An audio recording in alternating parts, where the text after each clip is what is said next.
Hello, this video is for textbook chapter 1 lesson 4 of the Algebra 1 textbook. The title of this lesson is Powers and Exponents, and the objective for this lesson is to simplify expressions containing exponents. The vocabulary for this lesson is power, base, and exponent. So who uses this? Well, biologists use it. They use exponents to model the growth patterns of living organisms. When bacteria divide, their number increases exponentially. This means that the number of bacteria is multiplied by the same factor each time the bacteria divide. Instead of writing repeated multiplication to express a product, you can use a power. So what is a power? Well, power is an expression written with an exponent and a base, or the value of such an expression. So we've now seen all of our vocabulary words for this lesson show up: power, exponent, and base. So a power is the combination of an exponent and a base. An example of a power is 3 to the second power, where the base, which is the 3, the blue 3 here, it is the factor that's going to be multiplied by itself a certain number of times. So the base 3 is the number that is used as a factor. The next question is how many times to multiply that factor times itself. Well, that's what the exponent tells us. The exponent, in this case the 2, tells how many times the base, which is the 3, is used as a factor. So in this case, if we were to evaluate 3 squared, it would be 3 as the base, and it's being multiplied times itself twice, and it would have a value of 9. So let's look at the next slide here. And we're going to talk about a square, and we're going to talk about a cube. Now, what we know about a square is indeed a quadrilateral. That means it is a polygon. It has 4 sides. It's also a parallelogram because its opposite sides are parallel to one another. But the thing about a square that we know is that by definition, a square is a quadrilateral, which is also a parallelogram, and all 4 sides are equal. So in this case, we know whatever the length of this side is the same as the length of this side. And to find the area of a square or any other quadrilateral is that it's going to be the base, not any other quadrilateral, but at any rate, got to review my geometry there in my head. But we do know that it is length times width. So we're going to take length times width. So the area of a square would be, in this case, would be s times s. So let's keep that in mind as we go through this section here. When a number is raised to the second power, we usually say that it's squared. The area of a square is s times s, or we could write that as s squared, where s is the base, and it's being multiplied times itself twice, so it would be s squared. And, of course, where the value of s is indeed the side length of the square. So whenever you see a 2 for the exponent, then we want to go ahead and say that that is squared. We could say s squared instead of s to the second. When a number is raised to the third power, we usually say that it's cubed. And the reason for this is that by definition, a cube has an equal width, an equal length, and an equal height. So here we have its length across the front here. It has a value of s. We have its width, which is going back and forth this way, and that is also s. And then we have its height, in this case, up and down. That has a value of s as well. And to find the volume of a cube, we know that we multiply its length times its width times its height, and that would give us the volume of a cube.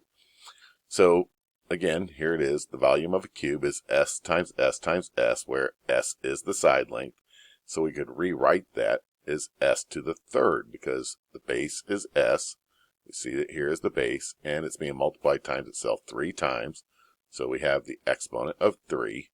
And together, we would say s to the third, or to be more precise and more exact, we'll call that s cubed. So anytime we see something to the second power, squared.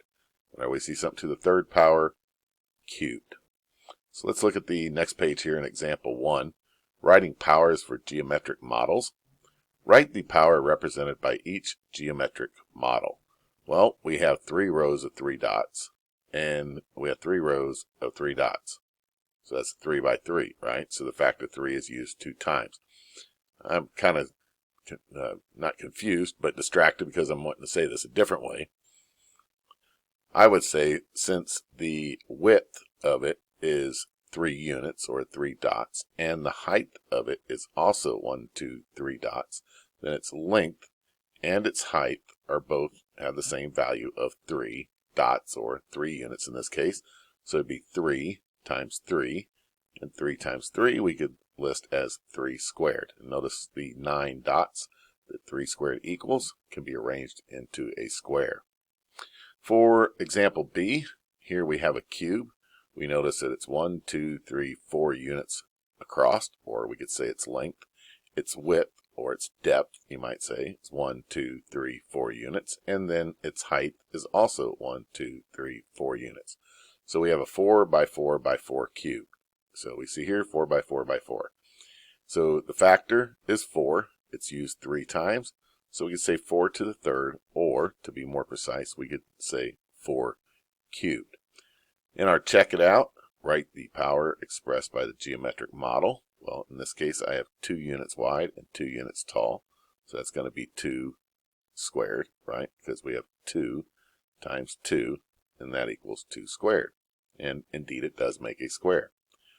For the next one, we would have its width times its length times its height.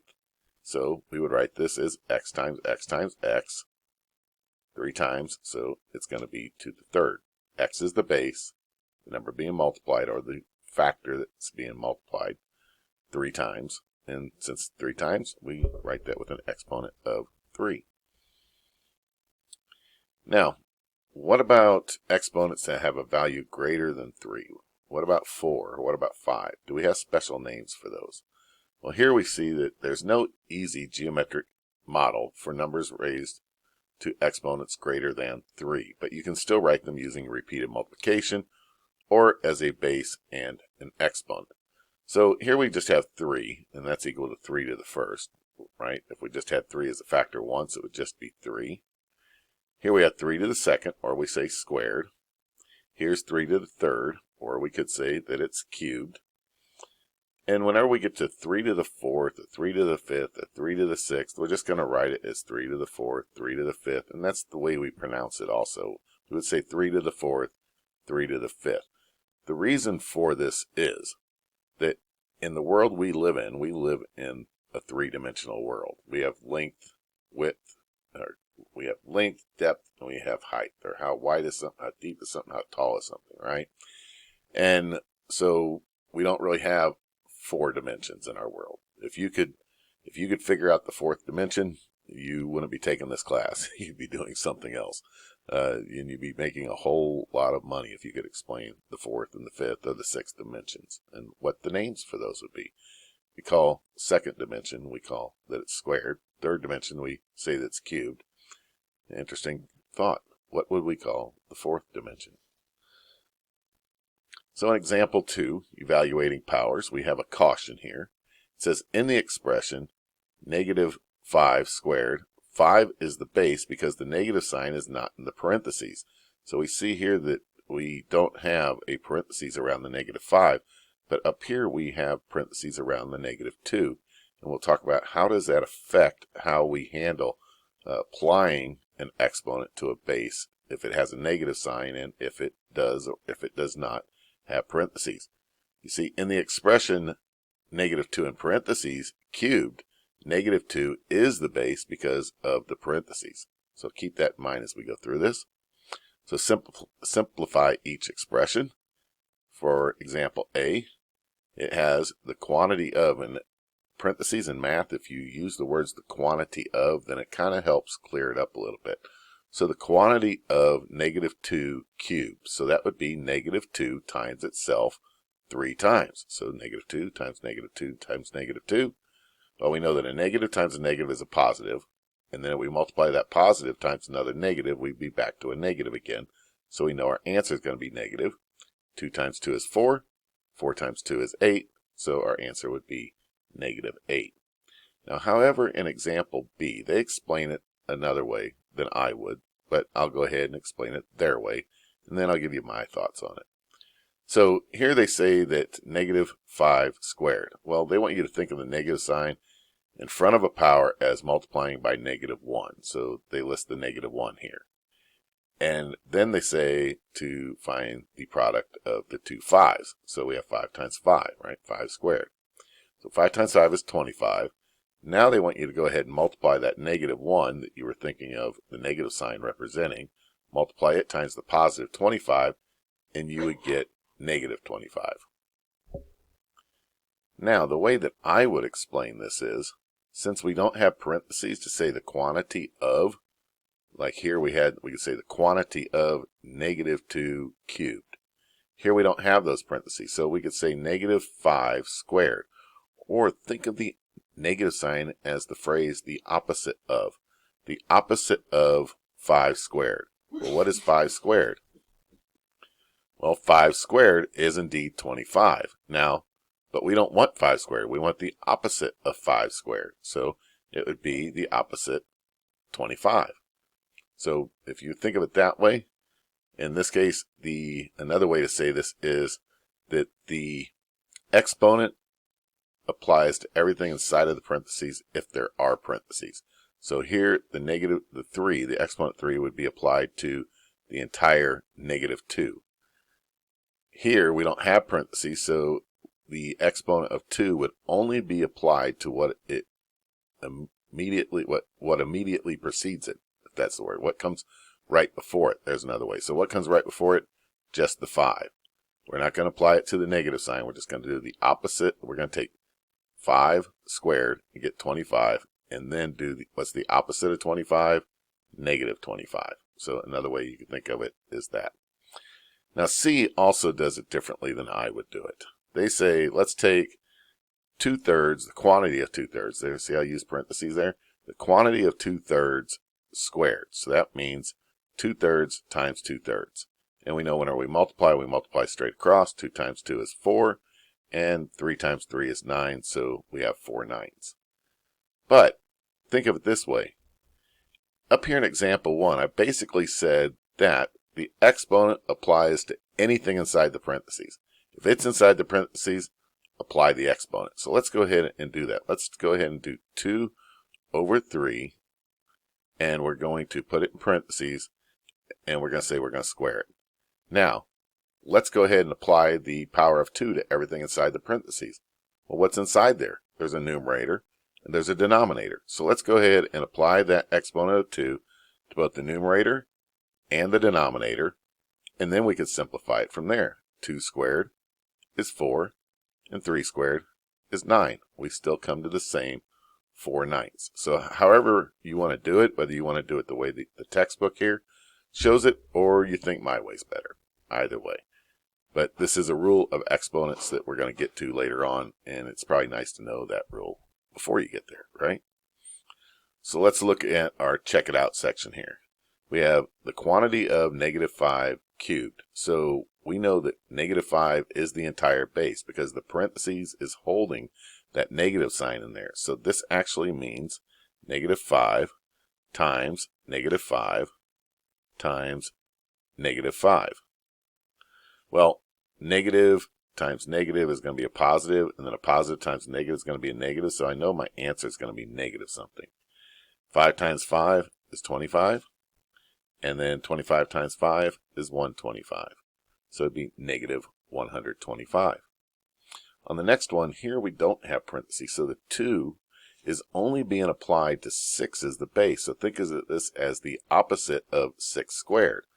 What is the opposite of 6 squared? Well, 6 squared is 36. 6 times 6 is 36. What's the opposite of 36? -36. And then finally, for 3/4, let's go 3 over 4, the quantity of 3/4, and we want to go ahead and cube it. So this is going to equal, let's apply this power of 3 to both the numerator, and then let's also apply that power of 3 to the denominator. And 3 squared is 9, and 4 squared is, I believe it is that 64? 4 times 6 is 16, and 16 times 4 is 4, carry the 2. Yep, indeed it is 64. That's what I thought. It's been a little while. So that would be 9 over 64. So however you want to do it, whether you want to multiply the fraction across, write the fraction as a factor 2 times, which technically I guess matches the idea of this lesson that, oh, that's the base, that's the exponent, so we need to multiply the base times itself an equal number of times of whatever the value of the exponent is. So either way you want to do it, it's good. Either one will work. So writing powers, write each number as a power of the given base. So here's the power, 8, and they want a base of 2. So if our base is 2, how many times we have to multiply 2 times itself to get to 8? Well, 2 times 2 is 4. Well, we're not there yet, so let's multiply it by 2 again.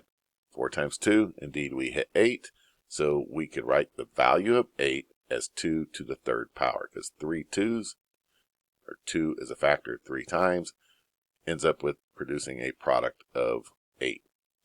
Negative 125, well, we just did that, didn't we? A little bit ago, back here, didn't we? Right here on example 2a, we ended up with negative 125. So we want a base of negative 5. So here it is, negative 5 times negative 5 times negative 5. So we're going to write that as our base. Use the parentheses so that you hold the negative sign inside there. We want the negative sign to be part of the base that's being multiplied by, and it was 3 times, so our exponent is 3. On our check it out, write each number as a power of the given base. So 64 with a base of 8. How many 8s do I need to get to 64? 8 times 8, indeed, yep, that's 64. So we used 8 as the base, multiplied it times itself twice, so our exponent is 2. On the next one, we have negative 27, and they want a base of negative 3. So negative 3 times negative 3. Well, this equals a positive 9, right? So we're not there yet. So let's do another negative 3. A positive times a negative equals a negative. 9 times 3 is indeed 27. So we get to the point here that we want negative 3 times negative 3 times negative 3. Negative 3 was the base. It was multiplied times itself 3 times, so that is our exponent. So our solution is negative 3, or the quantity of negative 3 to the third power. Example 4, problem solving application. So a certain bacterium splits into 2 bacteria every hour. There is 1 bacterium on a slide. If each bacterium on the slide splits once per hour, how many bacteria will be on the slide after 6 hours? First, let's understand the problem. Well, the answer will be the number of bacteria that are on the slide after 6 hours, right? So we need to understand what are they asking us. Next, we need to list the important information. We know that at the beginning there is 1 bacteria on the slide, and that it's going to divide into 2 bacteria. And we also know that each bacteria divides into 2 bacteria. There we go. So let's make a plan. We could actually draw a chart. And here on the chart, we start off with, at the very beginning, here is our one little lonely bacterium sitting here. And after 1 hour, it's going to split into 2 bacteria. And then each of these bacteriums are going to split into 2 bacteria themselves. So after 2 hours, we got 4. And then those 4, an hour later, are going to split into 2. And then after 3 hours, we're going to have 8. So we kind of made a table here, or a diagram, or a chart, or a drawing, whatever you'd like to call it, to kind of explain the situation so that we can visualize it, right? On the next slide here, I have included the picture once again so that we can go on. Now, step 3 is to solve it. Well, notice after each hour, the number of bacteria is a power of 2, such as 2, 4, 8. All of these are powers of 2. We can get there by multiplying 2 times some exponent, right? 2 to the power of some exponent. So after 1 hour, we have 1 times 2 is 2, or 2 to the first. After 2 hours, there were 4 of them. We see here 4 of them. We can get that by 2 times 2, which is 2 to the second. And after 3 hours, there are 8 of them, which we could represent as 4 times 2, or we could also say 2 cubed, right? So if after 1 hour, it's the same as 2 to the first, after 2 hours, it's the same as 2 to the second, after 3 hours, it's the same as 2 to the third, we would reason that after the 6th hour, there will be 2 to the 6th bacteria. Now 2 to the 6th is equal to 2 times 2 times 2 times 2 times 2 times 2. 2 is the base, multiplied times itself 6 times. And in this case, the way I would look at this is 2 times 2 times 2 is 8. So I would have 8 between these three, 8 between these three, and 8 times 8 is 64. For me, that's a little easier than 2 times 2 is 4, times 2 is 8, times 2 is 16, times 2 is 32, times 2 is 64. I would split them up different ways, just a personal strategy of mine. So after 60 hours, there will be 64 bacteria on the slide. So let's look back. The number quickly becomes too large for a diagram, but a diagram helps you to recognize a pattern. Then you can write the problems as powers of 2. And that brings us to our review exercises. Vocabulary. What does the exponent in the expression 5 to the 6th power tell you? Well, the exponent is a small number up here to the upper right corner of the base. Together, remember, an exponent with a base, that is a power. So what does this exponent tell us? It tells us that we need to multiply that base of 5 times itself 6 times. So 5 times 5 times 5 times 5 times 5 times 5. Here at example 1, write the power represented by each geometric model. Well, I have 4 across and 4 high. So that's going to be 4 times 4, or 4 squared. And notice it indeed makes a square. Here I have a cube that's 2 units long, 2 units wide, 2 units tall. So that would be 2 times 2 times 2. So that would be 2 to the 3rd, because we multiplied 2 times itself 3 times. And then finally we have a square here. Both sides are a length of 9. So our base is going to be 9, and we're multiplying it times itself once, or it shows up as a factor twice.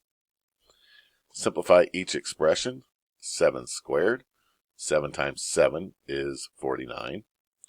Negative 2 to the 4th, well, this is negative 2 times, let's write it over here. Here we go.